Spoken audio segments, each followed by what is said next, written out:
குளத்தில் கடலில் மூழ்கி உயிரிழந்த 2 மாணவர்கள் குடும்பத்திற்கு அனிதா ராதாகிருஷ்ணன் எம்எல்ஏ ஆறுதல். தூத்துக்குடி தருவைக்குளம் 125 வீடு காலனியை சேர்ந்த சேவியர் மகன் ஜோஸ்வா வயது 16, மாரிமுத்து மகன் மனோஜ் வயது 15 மற்றும் நண்பர்கள் என 7 பேர் தருவைக்குளத்தில் சேர்ந்த தத்துவமுத்து என்பவரது பைப்பர் படகை எடுத்துக்கொண்டு கரையில் இருந்து சுமார் 500 மீட்டர் தொலைவில் குளிக்க சென்றுள்ளனர். அங்கு குளித்து விளையாடி கொண்டிருந்த போது ஜோஸ்வா மற்றும் மனோஜ் இருவரும் திடீரென கடலில் மாயமாகினர். மாயமான மாணவர்களை தேடும் பணி ஞாயிறு இரவு முழுவதும் தொடர்ந்து நடைபெற்றது. சங்கு குளிக்கும் தொழிலாளர்கள் ஆழ்கடலுக்கு சென்று தீவிர தேடுதல் வேட்டையில் ஈடுபட்டனர். திங்களன்று காலை தருவைக்குளம் கடற்கரையில் இருந்து சுமார் 500 மீட்டர் தொலைவில் உள்ள கடலடி பாறைக்கு இடையே 2 மாணவர்களும் சடலமாக கிடப்பது தெரியவந்தது. உடனடியாக சங்கு குளிக்கும் தொழிலாளர்கள் மற்றும் மீனவர்கள் இருவரின் உடல்களையும் மீட்டு கரைக்கு கொண்டு வந்தனர். தகவல் அறிந்த தருவைக்குள கடலோர பாதுகாப்பு குழும காவலர் ஆய்வாளர் பேச்சுமுத்து மற்றும் காவல்துறையினர் சம்பவ இடத்திற்கு விரைந்து வந்து உடல்களை கைப்பற்றினர். பின்னர் உடற்கூறாய்விற்காக இருவரின் சடலங்களும் தூத்துக்குடி அரசு மருத்துவக் கல்லூரி மருத்துவமனைக்கு அனுப்பி வைக்கப்பட்டது. இச்சம்பவம் குறித்து மரையன் காவல்துறையினர் வழக்கு பதிவு செய்து விசாரணை நடத்தி வருகின்றனர். பலியான மாணவர்களின் உடல்கள் பிரேத பரிசோதனைக்கு பின்பு பெற்றோர்களிடம் ஒப்படைக்கப்பட்டது. சம்பவம் தருவைக்குள கிராம மக்களிடையே பெரும் சோக அலையை ஏற்படுத்தியது. இந்த நிலையில் தெற்கு மாவட்ட திமுக செயலாளரும் முன்னாள் அமைச்சருமான அனிதா ராதாகிருஷ்ணன் எம்எல்ஏ இருவர் வீட்டிற்கு நேரில் சென்று பெற்றோர்களை சந்தித்து ஆறுதல் கூறி உதவிகள் வழங்கி அரசாங்கத்தின் சார்பில் வழங்கக்கூடிய உதவிகளும் உதவிடுவேன் என்று ஆறுதல் கூறினார்.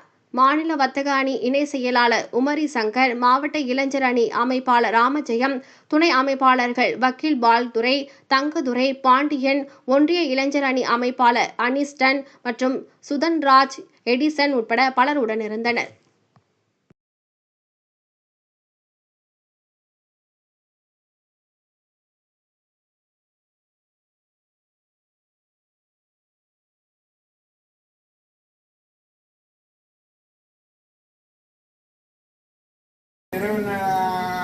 வழி என்ன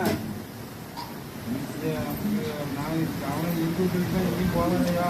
சரி, அப்படித்தான் ஞாயிற்று காலையில் ஒரு 10:30 தான் சொல்லிட்டு போனேன். அவரு அங்கே ஒரு 3 மணி இருக்கும் சம்பவம் அப்படின்னு சொன்னாங்க. எனக்கு எல்லாமே ஏற்றி ஈஸியாக வச்சுருந்தாங்க. இதெல்லாம் வச்சு வச்சு எல்லாமே தூக்கல் போடுறதுலாம் மாட்டி எல்லாமே நாளைக்கு இன்னைக்கு ஆபரேஷன் பண்ணுற மாதிரி இப்படி சொல்லையும் அதெல்லாம் அவளுக்கு விட்டு நேரத்தில் வாங்கிட்டேன். பார்த்து தான் செய்யணும்.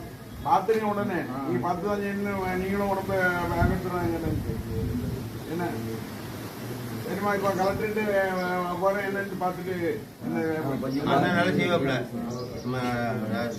சரி அவருக்கு வந்து உடம்பு நிலைமை இருக்கு, கொஞ்சம் நல்லா செஞ்சு விடுங்க. ஆமா உதவி செய்யுங்க. ஊன்மைக்கு வந்து எந்திரிக்க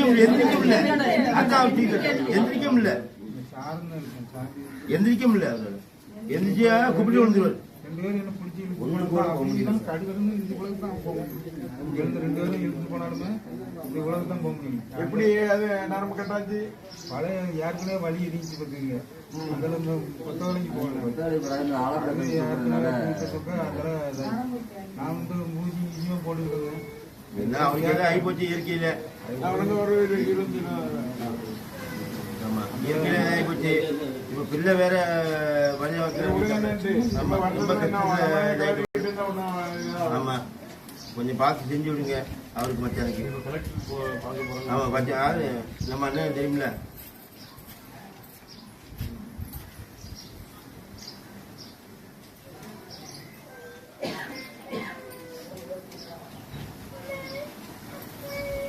அது எங்க அவங்க என்கா கூட